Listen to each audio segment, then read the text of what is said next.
Have you ever wondered what could happen if a hidden talent went unnoticed? Until the perfect moment? Meet Zoe, a hardworking hotel maid, scrubbing floors and serving guests.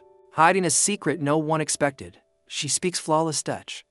One ordinary day, a phone call changes everything. The billionaire hotel owner hears her speak, and suddenly her entire world is flipped upside down. Will her years of struggle finally pay off? Or will she be punished for daring to show her true skills? Stay tuned, because what happens next will leave you speechless. Zoe Johnson was polishing the marble floor of the Grand Plaza Hotel's lobby when her phone buzzed inside her apron. Normally, she would never touch it during work hours, not with manager Richards lurking around like a hawk. But when she glanced at the screen, her heart skipped. It was the University of Amsterdam. After 6 failed attempts to secure a scholarship for her master's in linguistics. This call could be her lifeline. She stepped behind a tall marble column, whispering, "Just one moment, just this once." "Zoe Johnson," she answered quietly. A calm male voice spoke immediately. In flawless Dutch, it was Professor Van Hilton reviewing her application. Without hesitation, Zoe shifted into the same language, her words rolling out with perfect pronunciation as they discussed missing documents and deadlines. But mid-conversation, she felt something strange. Silence around her. When she looked up, her stomach dropped. Just a few steps away stood Richard Coleman, the billionaire owner of the hotel, and next to him, manager Richards, eyes blazing. Both had clearly heard her speaking Dutch. I'll call you back," Zoe said in Dutch, ending the call. "Johnson, my office, now." The walk to the basement felt like a walk to the gallows. Her co-workers stared as she passed, some with pity, others with thinly hidden satisfaction. Zoe, the only woman in housekeeping with a college degree, was often treated like she didn't belong. "You know the rules," Richard snapped the moment the office door shut. "No personal calls during work." And what language was that? French. "Dutch," Zoe corrected, and instantly regretted it. "I don't care if it was Martian," Richard spat. "All I care about is that Mr. Coleman witnessed it cleaning worker chatting instead of working." Completely unacceptable, Zoe bit her tongue. The receptionist took personal calls all the time. No consequences. "This is why I'm assigning you to the convention center restrooms for the next 3 months," Richards declared. "Maybe down there, you can practice all the languages you want without embarrassing the hotel." The punishment hit like a punch. Those bathrooms meant double shifts, event cleanup, no overtime. Classic Richards. "You may leave. And be grateful you're not fired." That night, Zoe sat on the worn couch of her shared apartment, staring at the framed certificates on her wall, her linguistics degree, her international language awards. 6 years of cleaning rooms while sending out job applications that never got a reply. 6 years of being told she wasn't a good fit. She cried quietly until sleep took her. The next morning, she returned early, determined to keep her composure. But as she dusted chandeliers in the lobby, the phone at the front desk rang. "Zoe Johnson." "Call Jennifer, the receptionist. HR wants to see you." Right away, Zoe froze. Or was on the top executive floor, a place people like her never had reason to go. In the elevator, executives chatted loudly about mergers and investments, not sparing her a glance. When she reached HR, the director gestured stiffly. "Have a seat. Ms. Johnson, Mr. Coleman has requested a meeting with you." Her heart hammered. She expected a termination, but instead she was led into a massive office, overlooking the entire city. Coleman sat behind his desk, holding an open file. "Dutch, French, Italian, Mandarin," he began. "You're fluent in all 4? Zoe blinked. "Yes. But how did you—" "Your resume," Coleman said. "I asked HR for it the moment I heard you speak yesterday." He leaned back, studying her. Honors degree in linguistics. 6 languages. 6 years cleaning rooms in my hotel. Zoe's throat tightened. She had no idea how to answer. "So," Coleman continued, "let me ask you this. Why are you cleaning bathrooms instead of working with our international clients?" Zoe hesitated, then answered honestly. "I applied for 47 internal positions. All ignored. I tried 12 transfer requests. All denied." "By whom?" "Manager Richards and Director Whitmore." Coleman's expression hardened as he wrote the names down. "That's interesting," he said slowly. "Whitmore complains constantly about the lack of multilingual staff, especially for our Asian conferences." He stood abruptly. "Zoe, tomorrow we host a trade conference for Dutch and Chinese executives. I need someone who speaks both languages fluently. So, you want me to clean their rooms?" she asked flatly. Coleman gave a faint smile. "No. I want you to serve as International Relations Coordinator, starting today. Temporary position. Salary is $5,000 per week. Zoe's breath caught. It was more than she made in 3 months. Why me? She whispered. Because I heard you speak Dutch like a native. Because you're overqualified. And because, he paused, I suspect something very wrong is happening in my company. An hour later, Zoe stepped out of HR with a new badge and full system access. On her way back, she crossed paths with Manager Richards. The woman froze. Johnson, why are you on this floor? And where is your uniform? Working, Zoe said calmly. I've been assigned as International Relations Coordinator, at Mr. Coleman's request. Richard's face lost all color. That's impossible. You don't have the quality, Georgetown degree. 6 languages, Zoe interrupted softly. My resume has been in your files for 6 years. Zoe walked away before Richards could answer.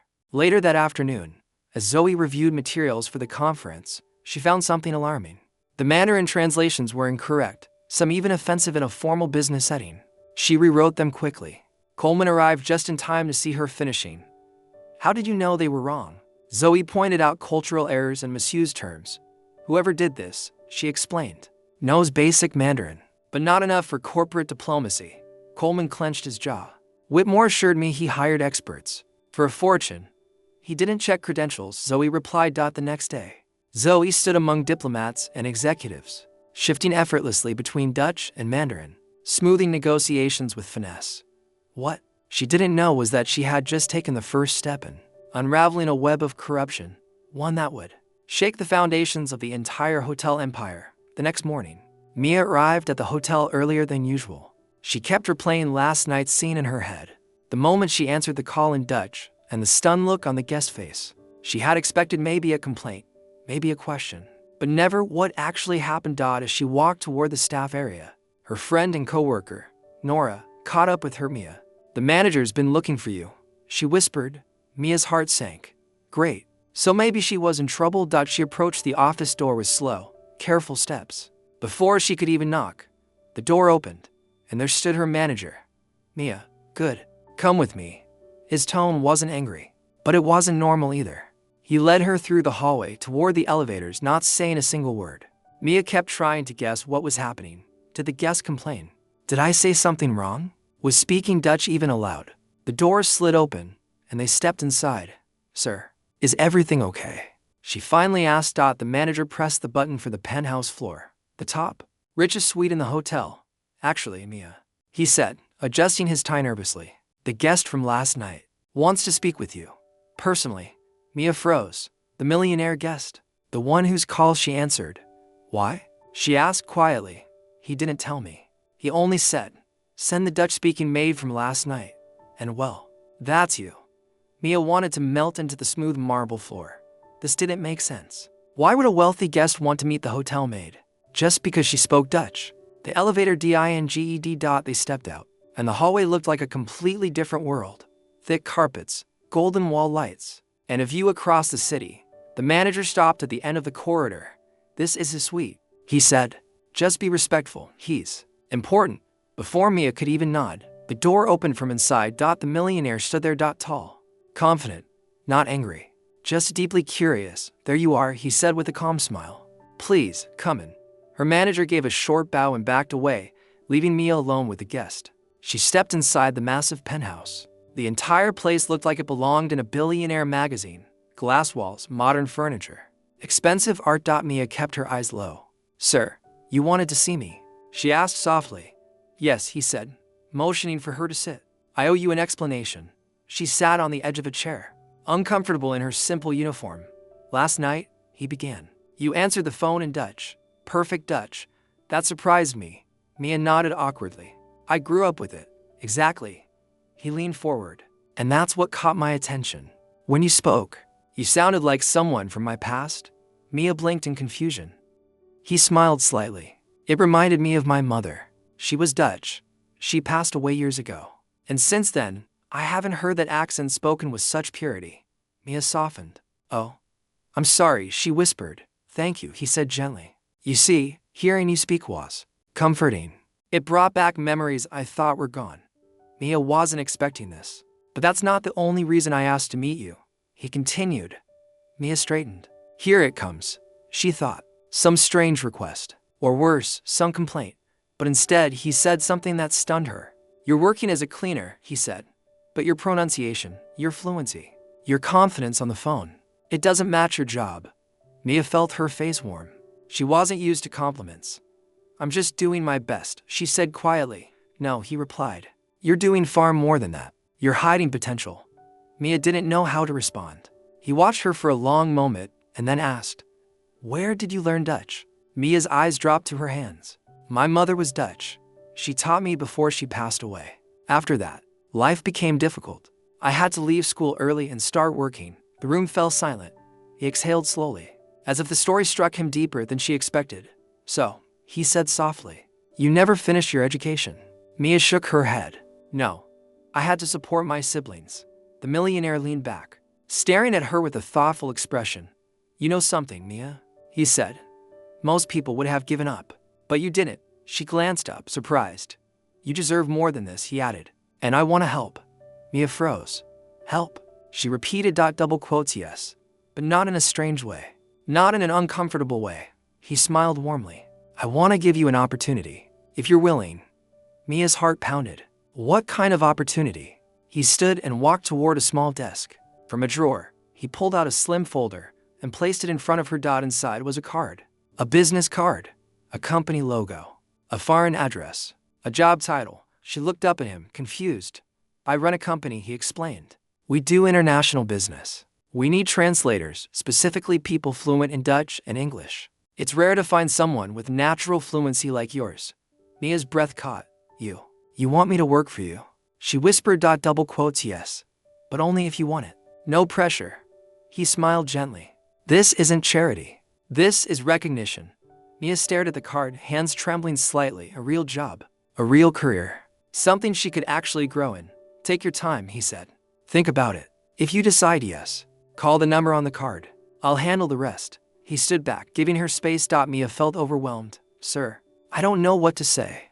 "Say nothing for now," he replied softly. "Just promise me you'll at least consider the life you deserve, not the one you settled for." Her chest tightened. She nodded slowly. "I will."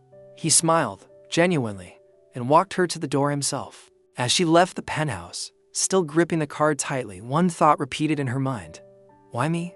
But deep down, another voice whispered, "Maybe this is the moment everything changes." Mia walked back to the staff area with the business card still warm in her hand. She felt like she was carrying something explosive, something that could change her entire life if she dared to use it. Nora spotted her immediately. "What happened? Why did the millionaire want to see you?" she asked, practically bouncing with curiosity. Mia hesitated. Should she tell her? Would anyone even believe her? "He offered me a job," Mia said quietly. Nora's jaw dropped. "A job? Washing dishes in the penthouse or something?" "No." Mia shook her head. "A real job. Translation work. A real salary. A real future." Nora stared at Mia like she was seeing her for the first time. "Mia, this is huge." Mia nodded slowly. "I know. And I'm scared." "Of what?" Nora asked. Mia looked down. "What if I'm not good enough? What if I fail? What if I embarrass myself?" Nora placed both hands on Mia's shoulders. "Listen to me. You've been carrying your entire family for years. You've never failed them. You won't fail now." Mia felt her throat tighten. "But there's so much to think about," she whispered. "Then think." Nora said softly. "But remember, opportunities like this don't walk into a maid's closet every day."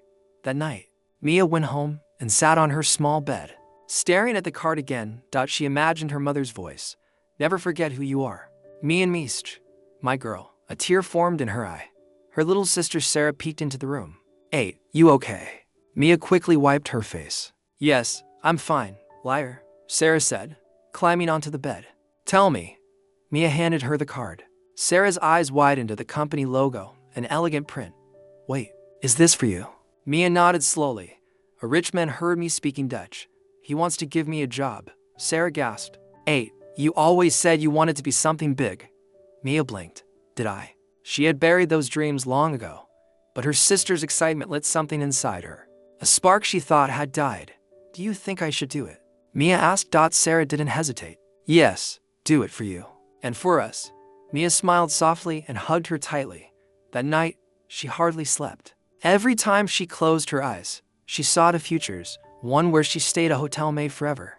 Another where she dared to step into a world she never believed she belonged in. By morning, she knew her answer. At sunrise, the hotel lobby was quiet. Mia stood outside with the card in her hand and her heart racing. Her thumb hovered over the phone screen. One call. One decision. She took a deep breath and dialed the number. The phone rang twice. "Hello?" said a calm, familiar voice. "Sir, it's Mia." There was a short silence, and then a warm smile could practically be heard through the phone. "I was hoping you'd call." Mia swallowed nervously. I want to accept the opportunity. If it's still available." "It is," he said. "And it will be the first good decision of your new life." Her chest tightened. "Thank you, sir." "Don't thank me yet," he replied. "You earned this yourself." He instructed her to come to the office the next day for a formal interview. "Yes, an interview," he explained. "Because you deserve a real professional start, not a shortcut." Mia felt proud. He believed in her enough not to hand her the job, but to let her earn it. The next morning, Mia stood in front of a tall glass building in the city center. She looked small compared to it, but determined. She wore her best clothes, simple but neat. When she stepped into the interview room, the millionaire himself wasn't there. Instead, a panel of 3 professionals sat waiting. "State your name." One of them said. "Mia." "Your experience?" She told them everything. Not about luxury degrees or big achievements, but about translation she did for her siblings, about helping Dutch tourists at the hotel, about being raised bilingual. Every word was honest. The panel looked impressed. Finally, the door opened and the millionaire entered the room. "Is she hired?" he asked simply. The panel exchanged looks. "Yes," the lead interviewer said with a nod. Without a doubt, the millionaire smiled and extended his hand to her. "Welcome to your new beginning, Mia." Mia shook his hand, tears forming in her eyes. "Thank you for believing in me." "I didn't believe in you," he replied gently. "You believed in yourself." Finally, her first month at the company felt like stepping into sunlight after living years in a tunnel. She learned fast, worked hard, and everyone quickly noticed her natural talent. She got promoted within weeks. Her siblings were proud. Nora cried when she heard the news. Her manager at the hotel told her she was welcome back anytime, but he knew she would never return. And the millionaire, he checked in occasionally, always with the same message: "Keep going. You belong here." One evening, as Mia walked out of the office, she looked up at the city skyline glowing against the sunset. Her old life felt far away now. She whispered softly, "Mom, I did it." Sometimes this world hides extraordinary talent in ordinary places. And sometimes, a single moment, a phone call, a sentence, a skill you never thought mattered, can open a door you never knew existed. Mia answered a phone call in Dutch, and that small action changed her entire destiny. And that's how a single phone call in Dutch completely changed Mia's life. From cleaning floors to stepping into a world she never imagined, she proved that talent and courage can open doors anywhere. What would you do if you had a chance like Mia's? Comment below and share your thoughts. If you enjoyed this story, hit like and don't forget to subscribe to Black Tale Stories for more incredible tales that will leave you inspired. Turn on notifications so you never miss a story that could change your perspective.